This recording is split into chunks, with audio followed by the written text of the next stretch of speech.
En la costa de Oaxaca, cerca del puerto de Salina Cruz, existe una construcción que rara vez aparece en los mapas oficiales. Los lugareños la llaman la Casa del Silencio, una mansión de muros encalados y puertas de madera podrida, rodeada de matorrales y bugambilias marchitas que parecen abrazarla como un sudario vegetal. Nadie recuerda exactamente cuándo se levantó. Algunos dicen que a principios del siglo XX, cuando el puerto comenzaba a crecer, otros aseguran que mucho antes, en tiempos en que aún no existía electricidad en la región. Lo cierto es que el lugar se convirtió en un punto negro de la memoria colectiva. Durante décadas, familias enteras evitaron pasar frente a sus muros. Si alguien lo hacía rápido, bajando la voz, como si una presencia invisible pudiera escuchar. Las desapariciones comenzaron poco después de que la casa quedara vacía, en los años 60. Primero, un grupo de trabajadores portuarios que buscaban refugio durante una tormenta tropical. Después, una joven maestra que había llegado desde Veracruz y que fue vista por última vez caminando hacia la propiedad, en busca de atajos. Y más tarde, un comerciante de sal que, según su familia, jamás volvió a casa tras vender su mercancía en el mercado local. Los rumores crecieron. Se decía que las autoridades de Salina Cruz intentaban callar cualquier mención. Los periódicos locales nunca publicaban nada, aunque los vecinos sabían de las desapariciones. En las cantinas, entre copas de mezcal barato, algunos se atrevían a contar que vieron patrullas estacionadas cerca de la casa en las madrugadas, como si policías entraran y salieran con bultos envueltos en lonas. Nadie podía comprobarlo, y cualquiera que preguntara demasiado terminaba señalado como problemático o incluso despedido de su trabajo. Con el tiempo, el silencio se volvió más denso que el propio aire húmedo del puerto. Padres advertían a sus hijos: de esa casa, ni hablar. Pero los niños, como siempre, desobedecían. Lanzaban piedras al techo oxidado, se retaban a cruzar el umbral durante el día y juraban escuchar pasos en el interior aunque no hubiera nadie. Una tarde, un adolescente llamado Rubén aceptó entrar con sus amigos. Solo él cruzó el portón herrumbroso. Sus amigos lo esperaron fuera, entre risas nerviosas. Pero Rubén nunca salió. La familia denunció su desaparición. La policía tomó la queja, anotó un par de datos y nunca volvió a contactarles. En el barrio, la noticia corrió como pólvora. Se dijo que alguien vio un camión oficial estacionado frente a la casa esa misma noche. Otros juraron escuchar golpes metálicos y un eco de voces apagadas tras los muros. Lo único cierto era que Rubén se había sumado a la lista interminable de ausentes. El miedo terminó de sellar el apodo, la Casa del Silencio, un lugar donde nadie gritaba, donde nadie escuchaba, y donde quienes entraban parecían esfumarse sin dejar rastro. Con los años, la figura de la Casa del Silencio se convirtió en un punto ciego en la memoria de Salina Cruz. Nadie quería hablar de ella, y sin embargo, todos la recordaban. Era imposible no hacerlo. Su silueta se recortaba contra el horizonte cada vez que uno subía por la colina de El Mirador, una sombra rectangular, solitaria, que parecía observar a la ciudad desde la distancia. En los 70, una periodista llamada Teresa Aguayo llegó desde la Ciudad de México. Su interés por la región tenía que ver con un reportaje sobre la expansión del puerto petrolero. Durante una entrevista informal, un ingeniero local mencionó con un dejo de nervios: «Hay un lugar en el que mejor no se meta. La casa que está frente al manglar».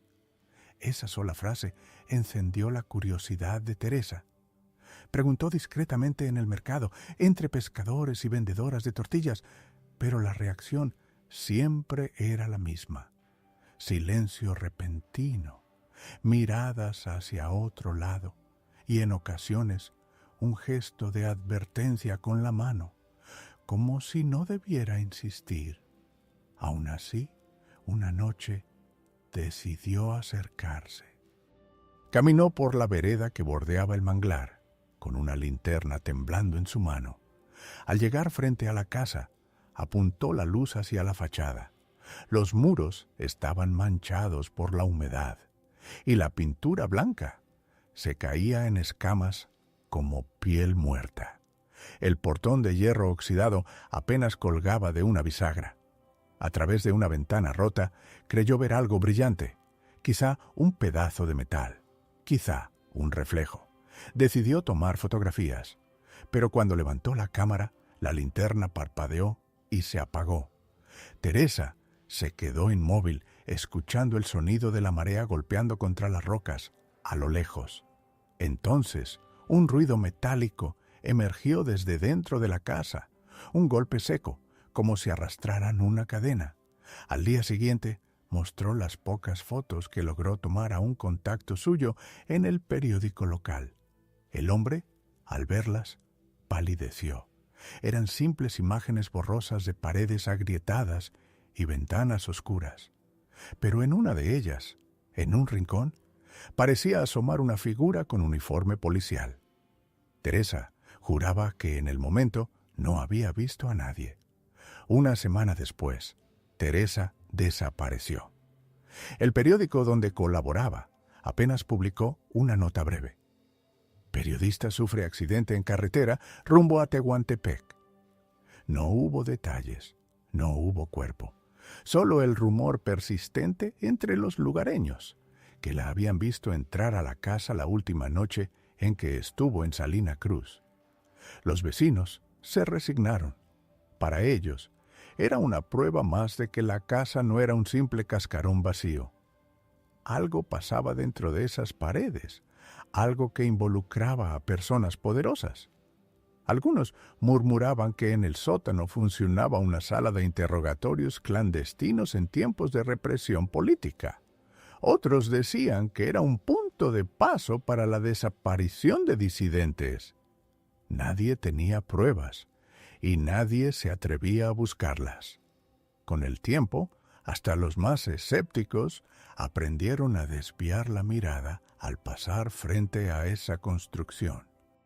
La casa no solo tragaba a quienes cruzaban su umbral, sino también las palabras de quienes se atrevían a hablar.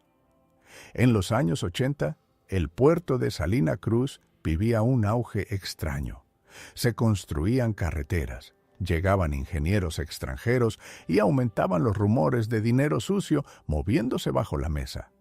Pero mientras el bullicio del progreso parecía llenar la ciudad, la Casa del Silencio permanecía ahí, intacta, como una cicatriz imposible de borrar.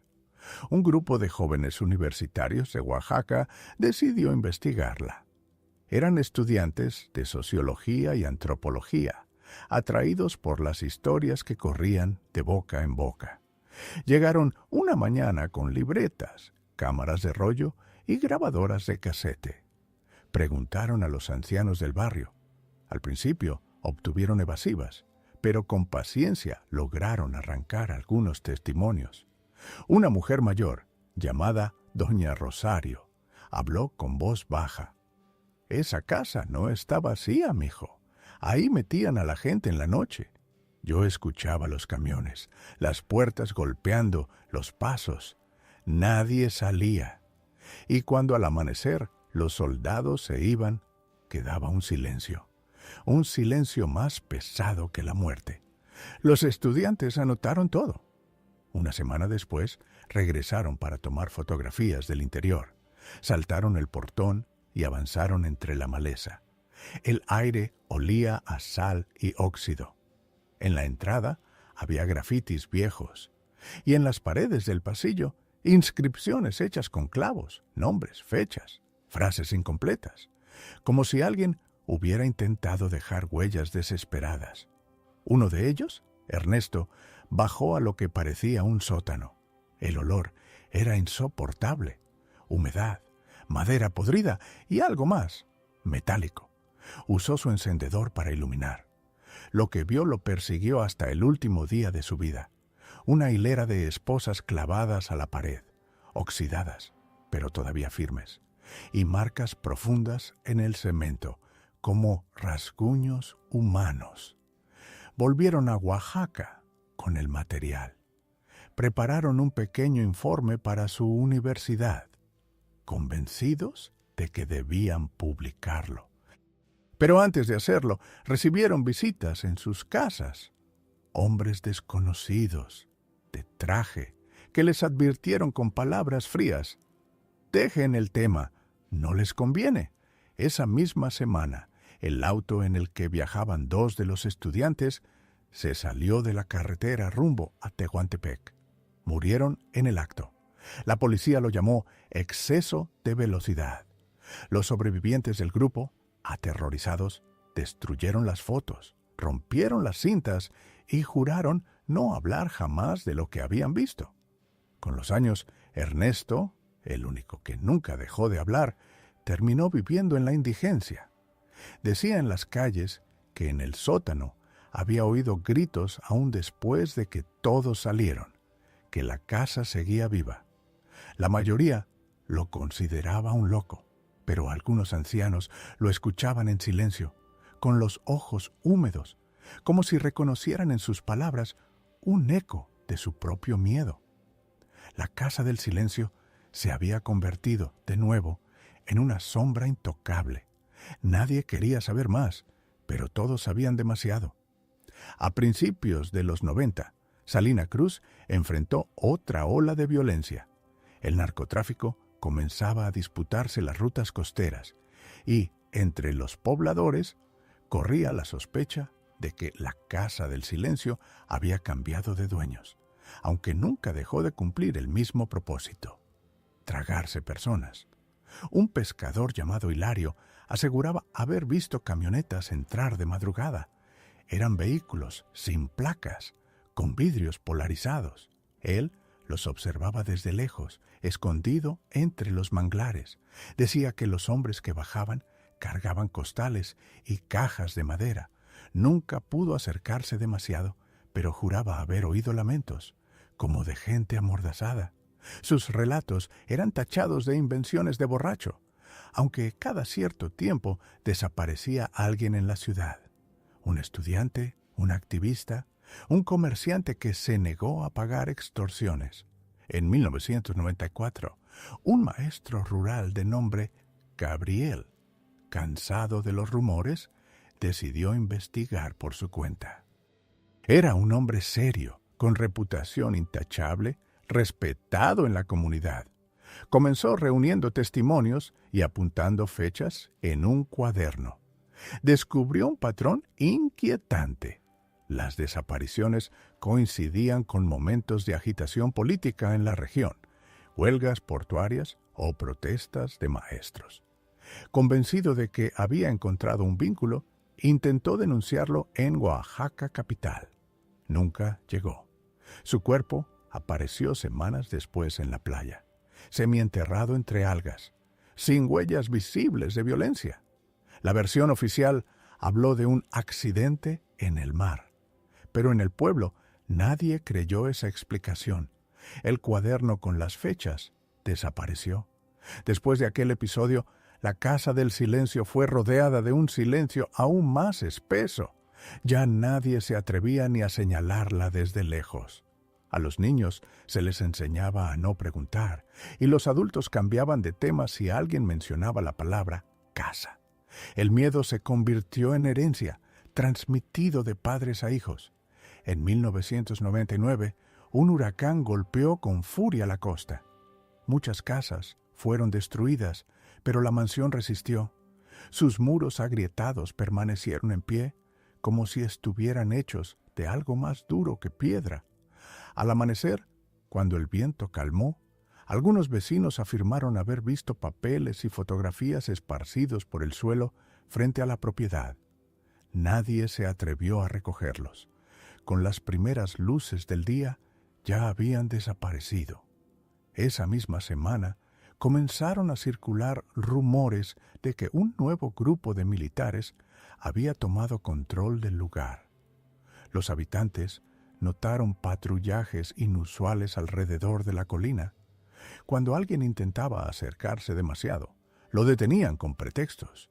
Zona restringida. Propiedad federal. El mensaje era claro.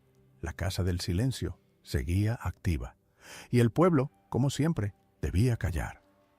Al entrar el nuevo milenio, la memoria de la Casa del Silencio se volvió un fantasma que pocos jóvenes conocían. La modernización del puerto, las nuevas carreteras y la llegada de maquilas parecían cubrir todo con una capa de progreso. Pero en los márgenes, en las calles más antiguas de Salina Cruz, el nombre seguía vivo en susurros. En 2003, un grupo de activistas de derechos humanos viajó desde la Ciudad de México para investigar denuncias de desapariciones forzadas en Oaxaca. Entre los archivos olvidados, encontraron menciones dispersas a un punto de retención en Salina Cruz. Decidieron visitar el puerto. Cuando preguntaron directamente por la Casa del Silencio, toparon con la misma reacción de siempre. Miradas esquivas, frases cortas, advertencias disfrazadas de consejos.